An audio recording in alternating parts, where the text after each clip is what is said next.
नमस्कार।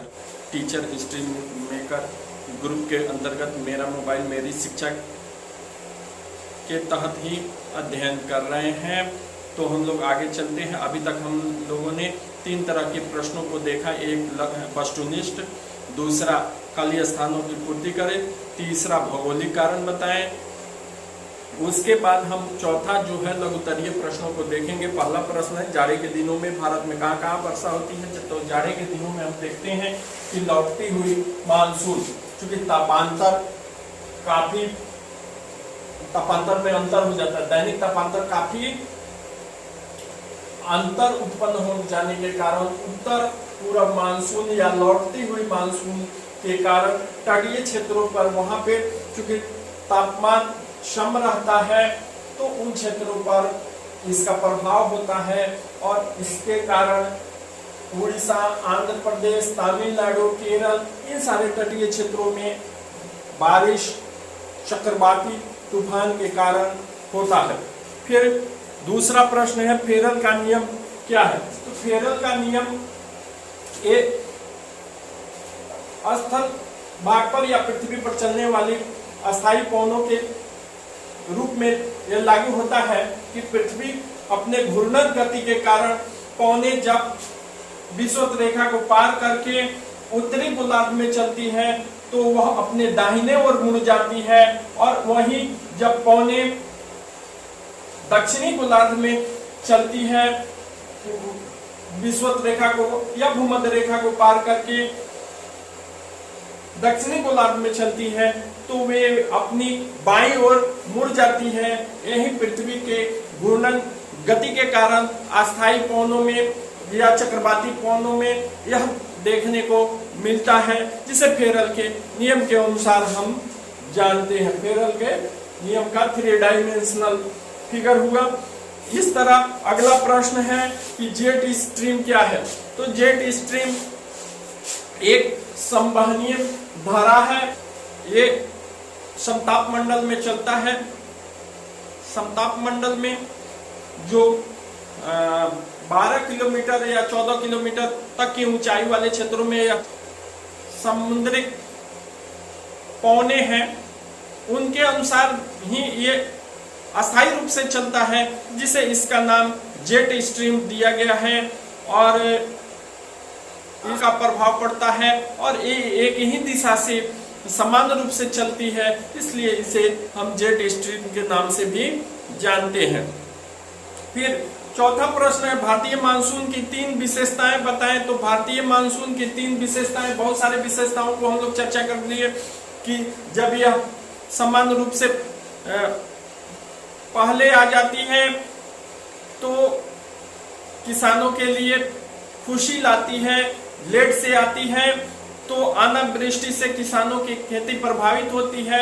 कभी कभी अत्यधिक वृष्टि हो जाने के कारण बाढ़ जैसी विभीषिका उत्पन्न होती है, जो किसानों के लिए समस्या उत्पन्न करती है। और इस तरह हम देखते हैं कि भारतीय कृषि मानसून के साथ जुआ है और इनकी विशेषताएं यही हैं कि ये प्रतिवर्ष जून में चूंकि दक्षिण पश्चिम मानसून की उत्पत्ति होती है और यह आगे बढ़ पूरे भारत में यह फैल जाता है और इस तरह बारिश होती है।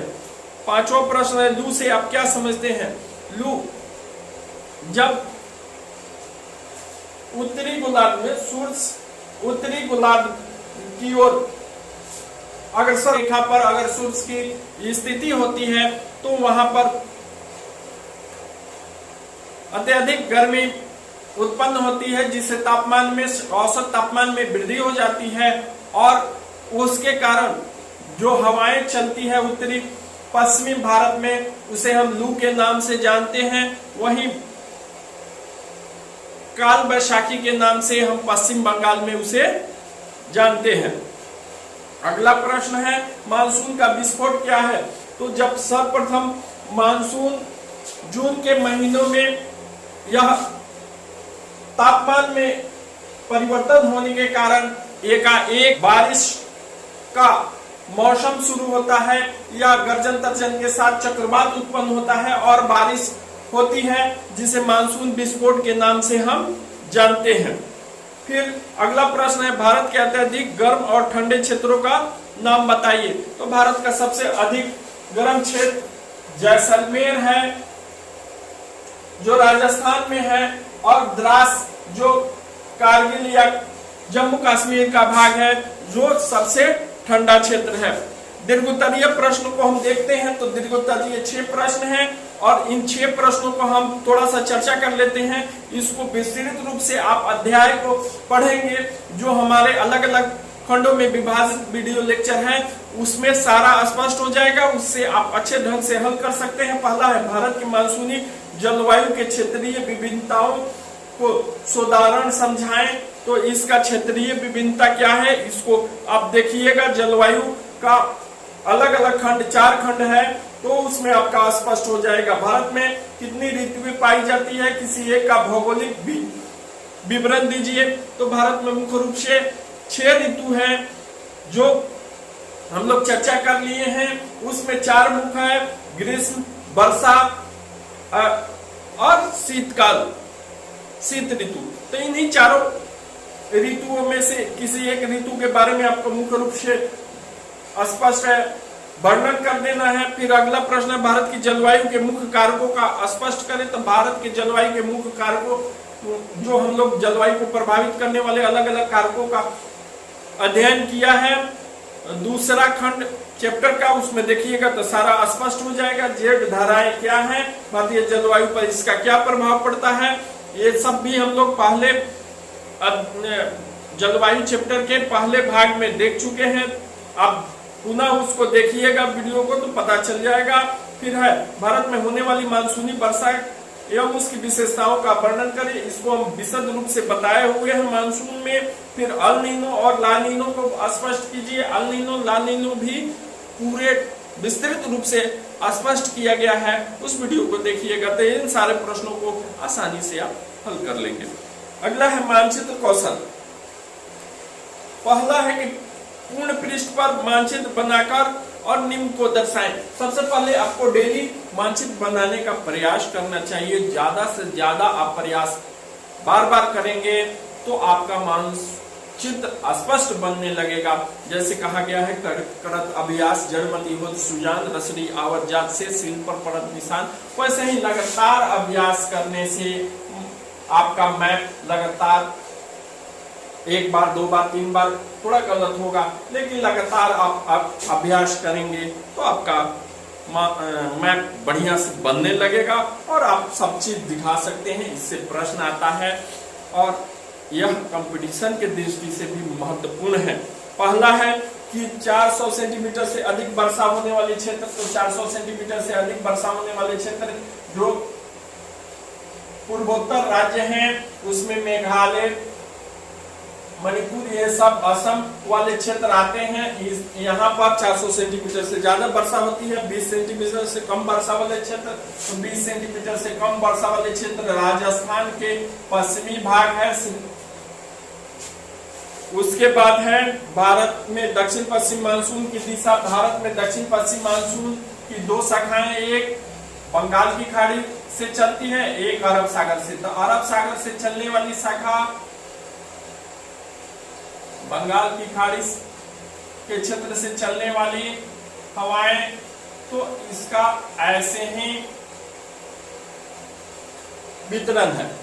फिर क्या है कि शीतकालीन वर्षा वाले क्षेत्र, तो शीतकालीन वर्षा वाले क्षेत्र मीन्स लौटती मानसून से जो वर्षा होती है वो क्षेत्र है आपका उड़ीसा का तटीय क्षेत्र, आंध्र प्रदेश का तटीय क्षेत्र, तमिलनाडु का तटीय क्षेत्र और आपका केरल का तटीय क्षेत्र। फिर चेरापूंजी, मानसीनाराम, जोधपुर, मंगलोर, ऊटी और नैनीताल को दिखाएं। चेरापूंजी आपका मेघालय में, फिर मानसीनाराम भी वही मेघालय में ही है, वर्षा वाला क्षेत्र हो गया। फिर जोधपुर राजस्थान में हो गया। उसके बाद आपका है मंगलोर आपका मंगलोर जुड़वा शहर है। फिर ऊटी तमिलनाडु में हो गया। उसके बाद नैनीताल उत्तराखंड का पर्वतीय नगर या स्वास्थ्यवर्धक जलवायु वाला क्षेत्र है। इस तरह यह आपका सारा प्रश्न समाप्त होगा।